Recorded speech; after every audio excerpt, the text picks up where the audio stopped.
Stardom वो होता है कि आप 2 साल भी काम ना करो। शाहरुख खान का स्टारडम है कि 5 साल बाद भी वापस जब आ रहे हैं पठान लेके, तो जब लोग जा रहे हैं उनको पैसे देके देखने के लिए, स्टारडम वो होता है। दिल्ली से मेरठ गया था वीकेंड पे अपने कॉलेज का जब ऑफ था, और मैं सो रहा था और मेरी मम्मी मेरे पास बैठी हुई थी और उन्होंने मुझे उठाया आराम से और बोला कि तेरे पापा ने ना तेरे फोन के अंदर वीडियोस देख ली हैं कुछ, क्या कर रहा है तू? मेरी एकदम से नींद खुली और मैंने देखा पापा कहाँ हैं। पापा ऐसा कुछ लेफ्ट में बैठे हुए थे और एकदम शांत और एकदम पूरा अपना जो जिंदगी थी ऐसे मेरे फ्लैशबैक आ गया था आंखों के आगे कि मैंने क्यों किया, क्या किया, मेरा दिमाग में क्या था, क्या इंस्पिरेशन थी, चीज़ें थी। और उस टाइम पे मतलब मैं बहुत आइडलाइज करता था सुशांत सिंह राजपूत को। मैंने उनका एग्जाम्पल दिया, बिहार का लड़का है, दिल्ली से आके इसने इंजीनियरिंग की, उसके बाद ये मुंबई चला गया और आज देखो फिल्मों में। मेरे फादर ने उस टाइम पे रिएक्ट नहीं किया, उन्होंने मेरी बात समझी। लकी गाय की ये इंटीग्रेशन एक्चुअली अभी हम ब्रांड इंटीग्रेशन कर करके ना यूट्यूब में सीख गए हैं कि ऑर्गेनिकली कैसे इंटीग्रेट करनी है। जब कोई पूछता है ना कि यार कितना टाइम लगा ये शो लिखने में, तो एक्चुअली पूरा साल लगा। और आप यकीन नहीं मानोगे, शूट पे भी ऐसा बहुत बारी हुआ है कि उधर जैसे फॉर एग्जांपल यहाँ पे कैमरास लगे हैं, लाइट लगे हुए हैं, सब रेडी हैं और मैं एक साइड में लैपटॉप लेके बैठा हुआ हूँ और बोल रहा हूँ बस 5 मिनट और मैं डायलॉग लिख रहा हूँ। यार यूट्यूब ने सब कुछ दिया है यार, यूट्यूब को हम कभी नहीं छोड़ेंगे। एक बंदे का था कि भाई मैं आपको 3 साल पहले से देख रहा हूँ, 3 साल मैंने आपके सारे वीडियोस देखे, मैं आपका बहुत बड़ा फैन था, पर आपने शायद यूट्यूब छोड़ दिया है, तो बांग्लादेश में मेरी एक किताब की मतलब बुक स्टॉल है, वहाँ मुझे एक हेल्पर की ज़रूरत है, 7,000 रुपये मैं आपको दूंगा, रहना खाना फ्री। आप देखिए, कंसिडर करिए इस ऑफर को।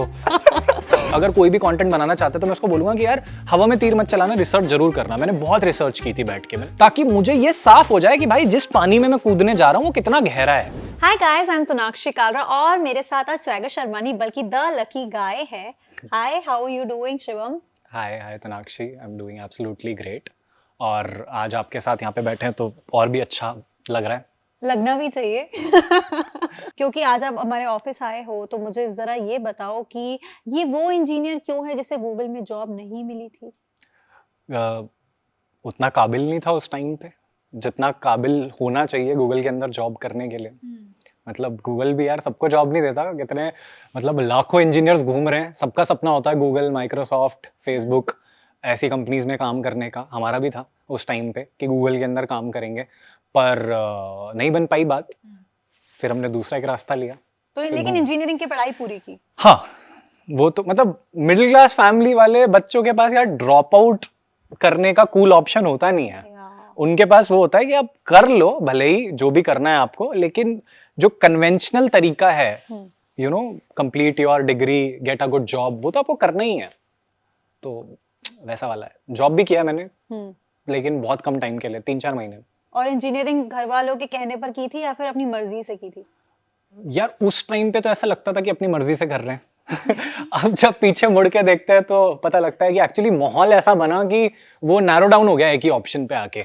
कि या तो आप बायो पढ़ लो और नीट के लिए प्रिपेयर कर लो, या तो आप मैथ्स पढ़ लो और आईआईटी के लिए प्रिपेयर कर लो। तो बायो ज्यादा टफ लगी मैथ्स से, तो वो नैरो डाउन हो गया। किसी ने कभी बोला ही नहीं कि यार, या कभी कोई वाला माहौल बना ही नहीं कि आप थिएटर कर लो, या फिर आप जैसे आपने मास मीडिया किया तो आप वो ट्राई कर लो, या फिर आप एलएलबी के लिए ट्राई कर लो। कभी और कोई ऑप्शन था ही नहीं। जिस जगह पे मैं था, जो माहौल था, तो बच्चे बटे हुए थे पीसीएम और पीसीबी में, साइंस के अंदर। पीसीएम का कोई भी बच्चा आईआईटी की प्रिपरेशन के अलावा कुछ और नहीं कर रहा था, या तो फिर वो फेल हो रहा था, तो उससे कोई कुछ कह ही नहीं रहा था करने के लिए। उसका था तो बस पास हो जाओ, तो वैसा था। अच्छा, ये स्वैगर शर्मा बनने की कहानी पर आज थोड़ी सी बात जरूर करना चाहती हूँ। सो ऐसा था कि बचपन से ही थोड़ा सा शौक था मिमिक्री करने का या एक्टिंग करने का, या घर में किसी न किसी ओकेजन पे करके दिखाते थे और बाद में हो गया? तो now when I look back, तो ऑफ कोर्स स्टोरी टेलिंग का तो था। जैसे बचपन में आप कहानियां सुनाते हो ना, तो वो तो था। पर कहते हैं ना कि जब आप एक छोटे शहर में, जैसे मैं मेरठ से हूँ और डैड मेरे आर्मी में थे, तो बहुत जगहों पे पोस्टिंग हुई। जब भी हुई पोस्टिंग छोटे शहरों में हुई, झांसी, पटियाला। तो बड़ा मिडिल क्लास और छोटे शहर में क्या होता है ना, आप ये बातें किसी को बोल नहीं सकते जाके कि यार फिल्में बनानी है कभी।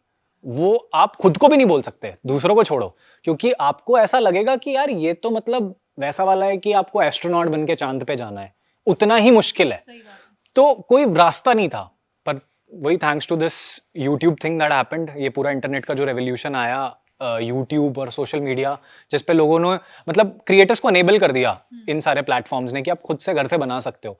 तब फिर जब हमने देखा करते हुए लोगों को, जब जब हमने देखा कि ऐसा हो रहा है, तब फिर थोड़ा सा लगा कि यार हम भी ट्राई कर सकते हैं। और वाइल डूइंग दैट ये समझ आया कि अच्छा यार ये तो बचपन से था, पर क्योंकि कभी ऐसा कोई मौका नहीं मिला और कभी किसी ने इस चीज को वो नहीं किया, बूस्ट नहीं किया, आपको थोड़ा पुश नहीं किया, तो कभी गए नहीं उस तरफ।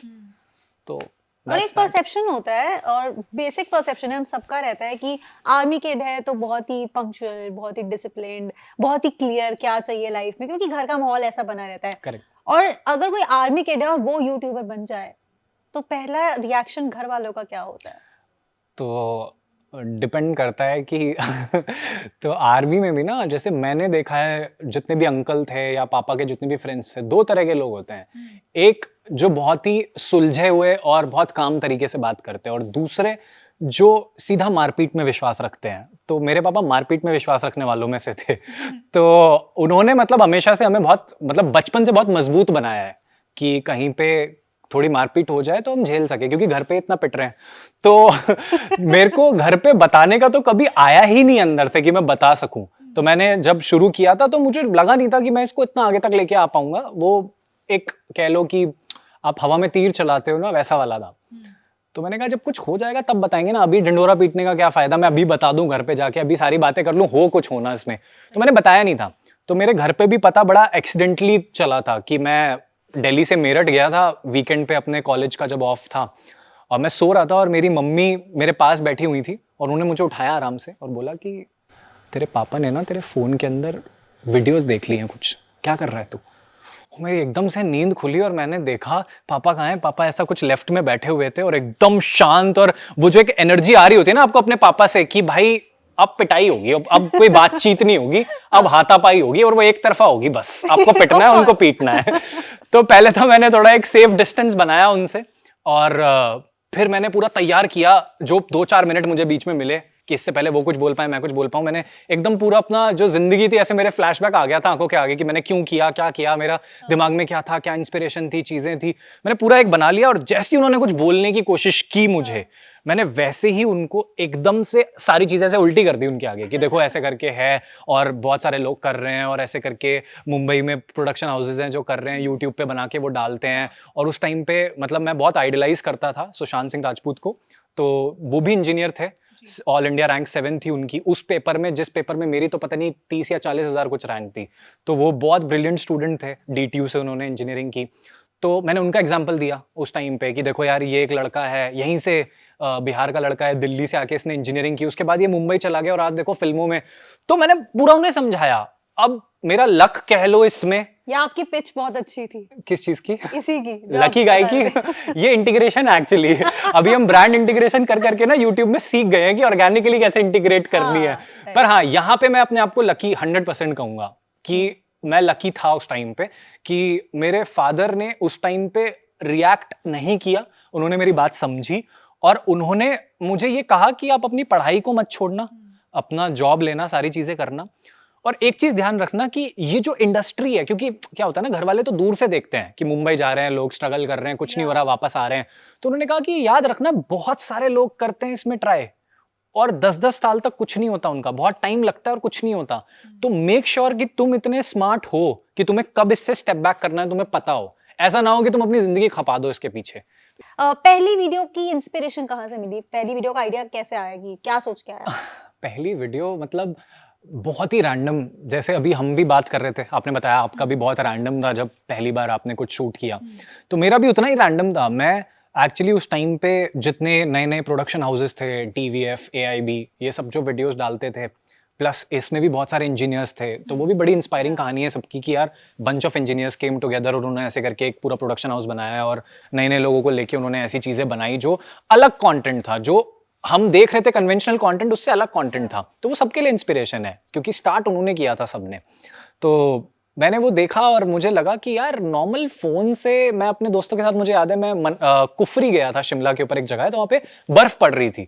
तो वहां पे मैंने एक ऐसा न्यूज रिपोर्टर का एक वो बनाया था, छोटा सा 50 सेकंड का एक क्लिप की, एक न्यूज रिपोर्टर है और वो ट्राई कर रहा है न्यूज बोलने का कि यहाँ पे बर्फ पड़ रही है और लोग अपने परिवारों के साथ आए हुए हैं और बड़ा अच्छा माहौल है, बड़ा खुशनुमा माहौल है, और साइड से कुछ बच्चे उसके ऊपर बर्फ फेंक रहे हैं, उसको न्यूज रिपोर्टिंग करने नहीं दे रहे।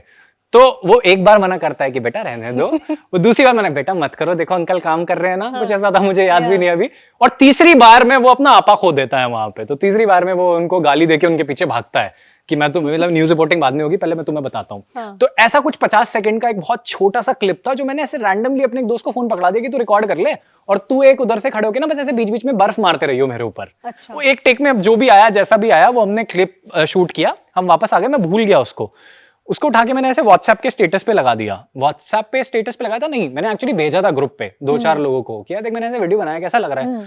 तो पता नहीं अब वो मेरे दोस्तों ने मेरे मजे लिए या क्या किया, पर उन्होंने कहा अरे यार तो अच्छी एक्टिंग करता है यार, अच्छा कर रहा है तू, तो बड़ा फनी है तो उन्होंने मुझे ऐसे बूस्ट कर दिया और मैं भी मतलब शेख चिल्ली की तरह कि अच्छा। मैंने फिर उसको उठा के फेसबुक पे डाला, यूट्यूब पे डाला, उस पर व्यूज नहीं आए कुछ खास। मैं दोस्तों को बोला, मैंने कहा यार लोग तो देख नहीं रहे इसको। तो फिर उन्होंने कहा अरे टाइम लगता है यार, तू बनाते रहे। तो ऐसे उन्होंने शायद मजे लेने के लिए बोला था, पर मैंने बड़ा सीरियसली ले लिया उस चीज को।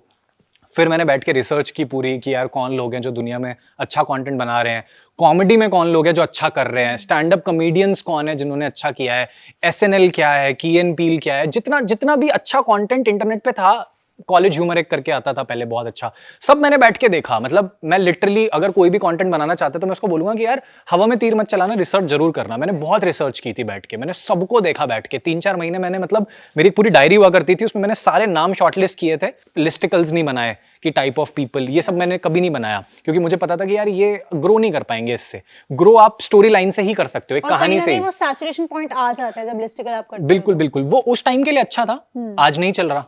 कहानियां तब भी चल रही थी, आज भी चल रही है, हमेशा चलेंगी, किसी भी फॉर्मेट में चले, चाहे वो 1 घंटे हो या 1 मिनट हो, कहानी हमेशा चलेगी। और एक वो शुरुआत की पहली वीडियो की, वो कौन से साल में की थी फर्स्ट वीडियो आपने? 2017 ना। और आज आपका एक शो आ रहा है जिसका नाम है लकी गाय। तो अच्छा, आपने बोला स्टार्टिंग में मुझे कि जैसे जितने लकी सब है उतने ही लकी हम हैं, लेकिन जैसे अब आपने बोला कि एक और चीज आपने जब अभी किस्सा बताया अपने फादर वाला, तो आपको लगा कि कहीं ना कहीं वहां लकी हो। इसके अलावा कोई और मोमेंट रहा है जहां आपको लगा कि यार ये चीज तो मेरे फेवर में कभी जा ही नहीं सकती, लेकिन वो गई और आप हैरान हो गए ये कैसे हो गया? जैसे अगर हम अक्षय कुमार की लैंग्वेज उड़े तो वो कहते हैं मेरा कल। तो कुछ ऐसा कभी हुआ है? हाँ यार, एक्चुअली मतलब देखो, मैं हमेशा मानता हूँ कि आपको मिनिमम लक तो चाहिए ही होता है। मिनिमम लक के बिना आप कितना भी हार्ड वर्क कर लो, आप मेहनत सब करते हैं। मैं कितने सारे लोगों से मिलता हूँ जो मतलब मुझसे बहुत ज्यादा मेहनत करते होंगे, बहुत सारे लोग ऐसे भी है जो मुझसे कम मेहनत करते हैं, लेकिन आपका एक मिनिमम लक ना बहुत जरूरी है। तो मुझे लगता है मेरी पूरी जर्नी में वो एक मिनिमम लक तो रहा ही है यार। क्योंकि आप खुद सोचो, 2017 में मैंने शुरू किया, आई थिंक मैं 3rd ईयर में था, 2018 में पास आउट हुआ, मैं 3rd ईयर में था 2017 में। अगर उस टाइम पे ये इंटरनेट का रेवोल्यूशन ना आया होता, ये यूट्यूब ऐसे इनेबल ना कर रहा होता क्रिएटर्स को, या सोशल मीडिया से इनेबल ना कर रहा होता कि आप अपने घर में बैठ के वीडियोस बना सकते हो। आई वॉज लकी इनफ कि मेरे 3rd ईयर में when I had time to explore, ये चीज आ गई और मैंने एक्सप्लोर कर लिया। और ये भी लकी था कि शुरुआत में भी कुछ चीजें चल गई। 4-5 साल में करता और कुछ नहीं होता तो शायद मैं आगे कंटिन्यू नहीं कर पाता। और मैं बहुत सारे लोग मेरे को मिलते हैं जो कहते हैं कि यार मुझे 5 साल हो गए, मेरे वीडियोस नहीं चल रहे, पर मैं अभी भी ना लगा हुआ हूं। और मैं कहता हूं ये सही नहीं है। आपको अपना एक मेन सोर्स ऑफ इनकम बनाना चाहिए और फिर आप लगे रहो।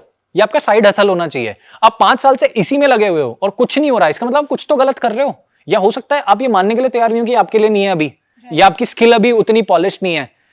तो वो जुनून भी कभी कभी ना बेवकूफी हो जाता है। ये जो अब आपका शो आ रहा है Amazon मिनी टीवी पर, तो इसकी जो स्टोरी है, तो क्या ये आपकी लाइफ से इंस्पायर्ड है कहीं ना कहीं? नहीं यार, ये फिक्शनल ही है। मतलब मैं बस हमेशा ये सोचता था कि यार कोई इंसान अगर ऐसा हो जिसके पास लक फेवर करता उसको बहुत ज्यादा, मतलब ऐसे मैंने बहुत सारे लोग देखे हैं लाइफ में, आपने भी देखे होंगे कि यार जिसको कहते यार ये बहुत लकी है, ये जिस जगह वो करता है ना, पैसे इन्वेस्ट करता है, इसकी चीज सही चीज हो जाती है, या इसके लिए कभी भी लक इसका साथ नहीं छोड़ता। ऐसे बहुत सारे लोग होते हैं आपकी लाइफ में, ठीक है। और आप ना हमेशा उनको एक एनवी उससे देखते हो कि यार मेरा ही लक खराब है, तो ऐसा होता है। तो मुझे लगा कि यार ऐसा कोई एक इंसान जिसके पास एक्चुअली ये मतलब लिखित तौर पे हो कि ये एक्चुअली लकी है, ये कोई फ्लूक नहीं है, लकी है, उसकी लाइफ कैसी होगी और वो कैसे लाइफ को जिएगा, और फिर वो इंसान कैसा बनेगा, मतलब उसे हार्डवर्क की वैल्यू पता होगी कि नहीं पता होगी, क्योंकि उसके लिए तो सब कुछ लक वो कर रहा है। और अगर एक टाइम के बाद कहानी में उसके पास से वो लक चला जाए तो वो कैसे लाइफ में आगे बढ़ेगा। तो ये कहानी उसके बारे में थी और यही एक जर्म था इस कहानी का, जो पिछले साल आई थिंक जनवरी में आइडिया आया था मेरे दिमाग में। आया तो और भी पहले था, पर जनवरी में ये आइडिया था मेरे दिमाग में। फिर धीरे धीरे इसका स्क्रीन प्ले जब लिखना चालू किया, थोड़ा एक स्ट्रक्चर करना चालू किया, तो देखा कि यार जून जुलाई आ गया, और भी काम हम कर रहे थे। फिर सितंबर से हमने फुल पावर इसको पूरा टाइम देके लिखना चालू किया और दिसंबर में हमने इसको शूट किया। तो इतना, जब कोई पूछता है ना कि यार कितना टाइम लगा ये शो लिखने में, तो एक्चुअली पूरा साल लगा। और आप यकीन नहीं मानोगे, शूट पे भी ऐसा बहुत बारी हुआ है कि उधर जैसे फॉर एग्जांपल यहाँ पे कैमरास लगे हैं, लाइट लगे हुए हैं, सब रेडी हैं, और मैं एक साइड में लैपटॉप लेके बैठा हुआ हूँ और बोल रहा हूँ बस 5 मिनट, और मैं डायलॉग लिख रहा हूँ। ऐसा बहुत बार हुआ है और ऐसा बहुत सारे लोग करते हैं। तो मतलब ऐसा कोई ये बहुत हउए वाली बात नहीं है, पर मैं बस वो प्रोसेस बता रहा हूँ कि वो इतना अमेजिंग प्रोसेस है, आप एंड टाइम तक भी लिखते रहते हो। अच्छा, आपको लोग as a YouTuber, as a content creator जानते हैं स्वैगर, सो लेकिन एक शिकायत लोगों की बहुत ज्यादा है इस टाइम, जो मैं आज एड्रेस जरूर करना चाहती हूँ और पूछना चाहती हूँ कि ऐसा क्यों है। क्योंकि बहुत सारे लोगों ने आपके ट्रेलर पर ही कमेंट्स करके ये बात बोली है कि आपने स्टार्टिंग तो यूट्यूब से की, लेकिन अब आप यूट्यूब पर कंटेंट नहीं डालते हो। आपने इसका ट्रेलर डाला आज आपकी यूट्यूब पर, लेकिन अब आपकी नॉर्मल वीडियोस जो रेगुलर में पहले आया करती थी वो नहीं आती, ऐसा क्यों? ठीक है, इसका जवाब देता हूँ मैं। एक्चुअली यार इसका ना बहुत ही सिंपल सा साइकोलॉजिकल एक मेरा वो है, जो मेरे दिमाग में चीज़ें चलती हैं। मैंने यूट्यूब पे वीडियो बनानी शुरू की, मैंने सोचा कि यार मेरे 1 मिलियन हो जाएंगे ना जब, I will be very happy, I will be very satisfied. जब मेरे 1 मिलियन हो गए ना, तो मैंने कभी देखा ही नहीं कि मेरे 1 मिलियन हो गए। मेरा वैसा वाला था कि अरे वो तो हो गए, लेकिन मेरी जो अगली वेब सीरीज है ना उसका शूट है अभी थोड़े दिन में, तो मैं उसको सेलिब्रेट नहीं कर पाया। उसके बाद जब मैंने कहा कि यार जब मेरे 5 मिलियन हो जाएंगे ना, तब मैं सोचूंगा कि मैंने कुछ किया है। 5 मिलियन हो गए, फिर मैंने सोचा जब मेरी एक वीडियो पे ना एवरेज 1 करोड़ लोग जब मेरी एक वीडियो देखने लगेंगे ना, 10 मिलियन, तब मुझे लगेगा कि यार मैंने कुछ फोड़ा है और मैंने कुछ किया है। वो भी हो गया। तो मुझे ये समझ आया कि यार ये ना एक्चुअली एक क्वैगमायर है, मतलब ये बिल्कुल एक चक्रव्यूह जैसा है, आप इसमें से बाहर नहीं निकल सकते कभी भी, आप इसी में रहोगे। तो आपको time to time consciously gear shift करना है अगर आपको आगे बढ़ना है तो। वरना आप सोचो ना, मैंने एक वेब सीरीज बनाई लॉकडाउन विद माय क्रश, उसके चार पार्ट पहले आए एक सीजन में, फिर दूसरे सीजन में 4 पार्ट आए। हमारा एवरेज सेट हो गया 12 मिलियन 15 मिलियन 12 मिलियन 15 मिलियन। उसके बाद मैंने एक शॉर्ट फिल्म बनाई मेड फॉर ईच अदर। वो मुझे पता है वो मेरा एक अबव एवरेज काम है, मतलब वो मेरा बेस्ट काम नहीं है, वो मुझे पता है। वाइल राइटिंग भी मुझे पता था। वो मैंने एक्चुअली उस टाइम पे भी लॉकडाउन का दोबारा एक सिनेरियो बन रहा था जनवरी में उस टाइम पे, तो उसके लिए मैंने बनाया था कि घर के अंदर हो जाएगी कहानी। पर फिर लॉकडाउन खुल गया तो मैंने उसको और अच्छे से शूट किया, सारी चीजें की। मैं आज बोल रहा हूँ, मैंने कभी बोला नहीं, क्योंकि अपने कंटेंट को ऐसे बोलना सही नहीं है। आप मतलब लोगों के दिमाग में डाल रहे हो कि यार वो एवरेज और अबव एवरेज काम है। लोगों के लिए तो मतलब उसके ऊपर कुछ 1.5 लाख कॉमेंट हैं और मतलब बहुत उसको अप्रिशिएट किया है लोगों ने, पर मुझे पता है कि वो एक अबव एवरेज काम है मेरा। उसके ऊपर 16 मिलियन व्यूज हैं, उसको लोग इतना अप्रिशिएट कर रहे हैं। तो मुझे समझ आ गया कि यार ये ना मैंने क्रैक कर लिया है कि मैं 1 घंटे की एक शॉर्ट फिल्म बनाऊंगा, उसके अंदर ये स्टार्ट होगा, ये मिड होगा, लास्ट में मैं ऐसा एक प्लॉट ट्विस्ट सोचूंगा जिसमें लोग फ्लिप कर जाएंगे एकदम देखते ही, और लोग ऐसे हो जाएंगे अरे भाई क्या बना दिया, और लोग कमेंट डाल देंगे कि भाई मास्टरपीस, सारी चीजें डाल देंगे लोग। तो मुझे ऐसा लगा कि यार फक, मैं तो एक पैटर्न में वो हो गया यार, मैं तो एक पैटर्न में बंध गया हूं। अब मैं अगली बनाऊंगा और उस पर थोड़े कम व्यूज आ गए तो मैं परेशान हो जाऊंगा, और मैं फिर शायद यही पैटर्न दोबारा फॉलो करने लगूं। तो मैंने सबसे पहले पैटर्न ब्रेक किया। मैंने उसके जस्ट बाद एक वीडियो बनाई SOS करके, सेल्फ ऑब्सेस्ड स्वैगर। एकदम ही अनकन्वेंशनल, एकदम ही मतलब वो मतलब क्या था, एकदम बिजार चीज कि एक जैसे हम यूट्यूबर, मतलब आप एक यूट्यूबर का जैसे इंटरव्यू ले रहे हो, इस सेटअप के ऊपर मैंने पूरा वो एक स्केच बनाया, स्केच कह लो, शॉर्ट फिल्म कह लो, कुछ भी कह लो, और वहां पे मैंने कुछ और ही एक्सप्लोर किया है। वो भी लोगों को पसंद आया, तो मुझे लगा ठीक है चलो सही है, मैं जो बना रहा हूं, मैं कुछ भी बनाऊंगा तो अगर मैं तरीके से बना रहा हूं तो लोगों को पसंद आ रहा है। फिर मैंने कहा कि ठीक है यार, अब मुझे ना एक वेब शो बनाना है, बहुत हो गया। क्योंकि जो मोटिवेशन है ना वो कंटेंट है यार, वो ना ही पैसा है और ना ही वो नंबर्स है, वो सब जरूरी है कंटेंट बनाने के लिए, इसलिए वो जरूरी है। मोटिवेशन मेरा कंटेंट ही है। तो मैंने कहा यार अब मैं ना एक ब्रेक लेता हूं, मैं बनाता हूं एक वेब शो, पर हाँ, ये एक बहुत ही कॉन्शियस डिसीजन था कि यार मैं उस जाल में तो नहीं फंसना चाहता कि आपने एक वीडियो बनाई, 10 मिलियन व्यूज आए, 15 मिलियन व्यूज आए, अब अगली देखो 16 आए, अगली देखो 20 आए। आप कंटेंट में ग्रो नहीं कर रहे, बस आप व्यूज में ग्रो करे जा रहे हो, वो एक टाइम के बाद सैचुरेट हो जाएंगे। आप अगर आज एक शॉर्ट फिल्म बना रहे हो और कल को आपका एम है मिर्जापुर या फिर सेक्रेट गेम्स या फिर कोई ऐसा एक शो बनाने का, तो आप गियर तो चेंज करो, आप आगे तो बढ़ो। आप यही बनाते रहोगे, इसी के लालच में पड़े रहोगे कि यार अच्छा ब्रांड आ जाए, रेगुलर मेरा नाम लोग सुनते रहें और मैं फॉलोइंग बढ़ते रहे, सब्सक्राइबर बढ़ते रहे, फिर तो आप थोड़े दिन में सैचुरेट हो जाओगे। मतलब वो आपका फिर 1 आधा 2 साल की बात है, फिर आप शो तो नहीं बना सकते। शो तो ऐसे ही बनाओगे कि आज मैंने लकी गाय बनाया है एक बजट में, Amazon मिनी टीवी के साथ किया है, कल को प्रोबेबली Amazon मिनी टीवी के साथ Amazon प्राइम के साथ भी करेंगे, कल को उसके बाद फिर थिएटर में भी जाएंगे अपनी फिल्म लेके। तो ये सारा प्रोसेस है, तो गियर शिफ्ट करना इसलिए बट क्या जरूरी इसका है। मतलब ये है कि YouTube पर अब आप आगे से आपकी कोई वीडियोस नहीं नहीं नहीं नहीं आएंगी? नहीं, ऐसा कोई कुछ प्लान तो नहीं है? यार YouTube ने सब कुछ दिया है यार, YouTube को हम कभी नहीं छोड़ेंगे, और YouTube पे एक्चुअली इतनी लिबर्टी है अपना कंटेंट बनाने की, या अपने हिसाब से सारी चीजें करने की, तो वो तो कभी नहीं छोड़ेंगे। ये तो मैंने आपको बस ये बताया कि मेरे दिमाग में क्या था जिस वजह से मैंने इतना लंबा ये टाइम लिया और गैप लिया। अच्छा, अब तो अभी थोड़ी देर पहले आपने बताया कि जब आप स्टार्ट कर रहे थे YouTube, तो आपने एक प्रॉपर लिस्ट बनाई, आपने अच्छी खासी रिसर्च की 3-4 महीने की। तो उन दिनों कौन से ऐसे यूट्यूबर्स थे, अगर मैं इंडियन यूट्यूबर्स की, इंडियन यूट्यूब स्पेस की बात करूं, कम्युनिटी की बात करूं, तो वो कौन से यूट्यूबर्स थे जिनका कंटेंट आप जेन्युइनली फॉलो करते थे या आप एडमायर करते थे और आज भी करते हो? तो मेजरली यार था क्या ना कि कोई भी सिंगल क्रिएटर ना वो नहीं बना रहा था जो मुझे बनाना था, which was proper story line. Maximum लोग छोटे स्केचेस बना रहे थे, 2 मिनट 1 मिनट, जिसे लोग पहले वाइन कहते थे। वाइन तो और भी छोटा होता था, आई थिंक 6 सेकंड का होता था।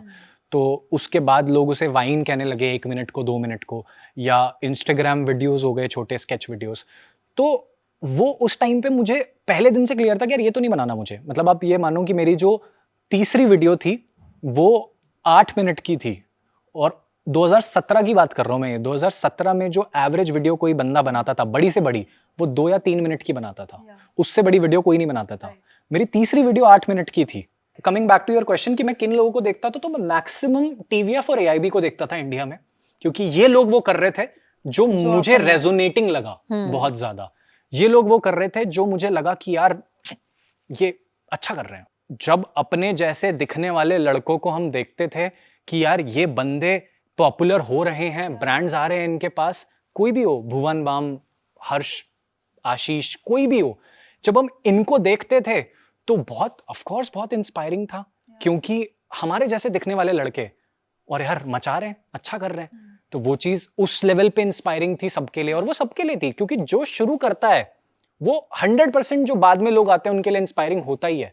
क्योंकि आप कहीं ना कहीं देखते हो ना कि अच्छा यार पतला सा दिखने वाला एक लड़का मेरी तरह ही दिखता है ऑलमोस्ट, ठीक है, ऐसा सा ही रहता है, ऐसा भी, क्योंकि आपने तो शाहरुख खान को देखा ना स्क्रीन पे, या आपने तो सलमान खान को देखा स्क्रीन पे, अपने जैसे लोगों को तो देखा ही नहीं है स्क्रीन पे ज्यादा।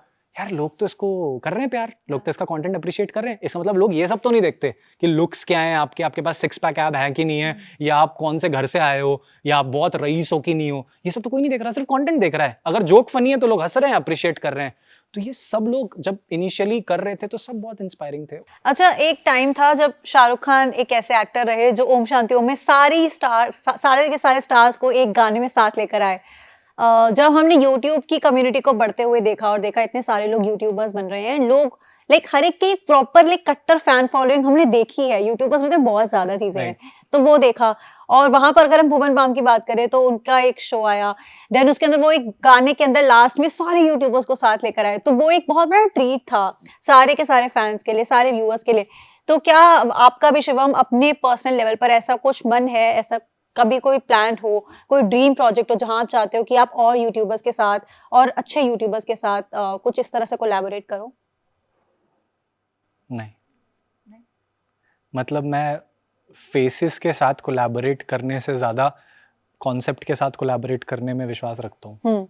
मतलब मेरे को इस बात से फर्क नहीं पड़ता कि मेरे साथ जो बंदा खड़ा है वो कौन है, मेरे को इस बात से फर्क पड़ता है कि जो हम बना रहे हैं वो क्या है। तो मेरे लिए कोई भी हो, सब अपनी जगह बहुत अच्छा कर रहे हैं, पर मेरे लिए वैसा वाला सीन है कि अगर कोई बहुत नंबर्स में बड़ा यूट्यूबर या सोशल मीडिया इन्फ्लुएंसर या फिर कोई बॉलीवुड सेलिब्रिटी भी है, पर वो जो हाथ में स्क्रिप्ट लेके खड़ा है उसके अंदर कुछ नहीं है, तो मतलब I would politely refuse. Okay, trolling होती है कभी? यार मेरी तो नहीं हुई अभी तक, बाकी से इंटरव्यू के बाद हो जाए तो कुछ नहीं पता। हम तो नहीं चाहेंगे कि हो, ऑफ कोर्स बिल्कुल नहीं चाहेंगे। अच्छा, वन लास्ट क्वेश्चन, ऐसा कौन सा रूमर है जो अपने बारे में सुना और सुनकर बहुत हैरानी हुई, जो सच बिल्कुल नहीं था? ऐसा कौन सा र्यूमर है जो, हाँ तो अभी थोड़े दिन पहले तक ये वाला र्यूमर बहुत ज़्यादा चल रहा था कि भाई स्वैगर शर्मा ने क्विट कर दिया है यूट्यूब, अब तो वो यूट्यूब पे कुछ नहीं बनाएगा। अब तो जो आपने भी पूछ लिया, तो वो र्यूमर मैंने सुना था और उसके लिए मैंने लिटरली स्टोरी डाली थी। मेरे को लोगों के मेल आने लग गए थे कि भाई हमारी दुकान पे 7,000 रुपये महीना देंगे, आ जाओ जॉब कर लो अगर कोई काम नहीं कर रहे हो तो। ऐसे वाली एक मैंने डाली थी बीच में इंस्टा स्टोरी। एक बंदे का था कि भाई मैं आपको 3 साल पहले से देख रहा हूँ, 3 साल मैंने आपके सारे वीडियोस देखे, मैं आपका बहुत बड़ा फ़ैन था, पर आपने शायद यूट्यूब छोड़ दिया है, तो बांग्लादेश में मेरी एक किताब की मतलब बुक स्टॉल है, वहाँ मुझे एक हेल्पर की ज़रूरत है, 7,000 रुपये मैं आपको दूंगा, रहना खाना फ्री, आप देखिए कंसिडर करिए इस ऑफर को। तो वो मैंने डाला था इंस्टा। बट आपने रिप्लाई किया?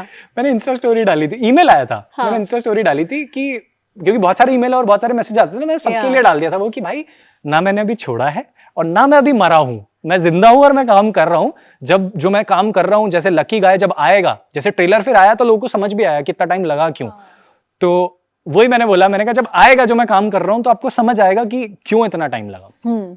चलो ठीक है, with that thank you so much Shivam for your time today, and बहुत मजा आया बात करके, एंड आई रियली होप कि लोगों को ये इंटरव्यू पसंद आए। एंड जो सवाल लोगों के थे, क्योंकि मेरी आदत है कि मैं ट्रेलर वगैरह पे ऐसी कोई वीडियोस देखकर लोगों के कमेंट्स एक बार जरूर पढ़ती हूँ। आपने ट्रेलर देखा? ऑफ कोर्स देखा, और मुझे बहुत पसंद आया। मैंने आपको इस इंटरव्यू से पहले ही बोला कि मैंने परसों ही देखा था, and very interesting trailer, plus it's a fantasy kind of drama. तो वहाँ मुझे लगता है कि मेरा खुद का पर्सनल इंक्लिनेशन काफी ज्यादा हो जाता है, तो I am definitely looking forward to the lucky guy now, and I really hope that it does really well, and आप इसी तरह के और भी अमेजिंग प्रोजेक्ट्स लेकर आते रहिए। एंड जितने लोगों के सवाल थे कि वो यूट्यूब पर वीडियोस क्यों नहीं बना रहे हैं, वो गायब हो गए हैं, वो यूट्यूब छोड़ रहे हैं, एंड आई होप आप लोगों को अब इसके सारे के सारे आंसर्स मिल गए हो। कुछ क्वेश्चंस रहते हो तो अगली बार के लिए मेरे को कमेंट करके बता देना, मैं जरूर पूछूंगी। But thank you very much for your time and all the very best. Thank you for having me. Thank you so much. Thank you.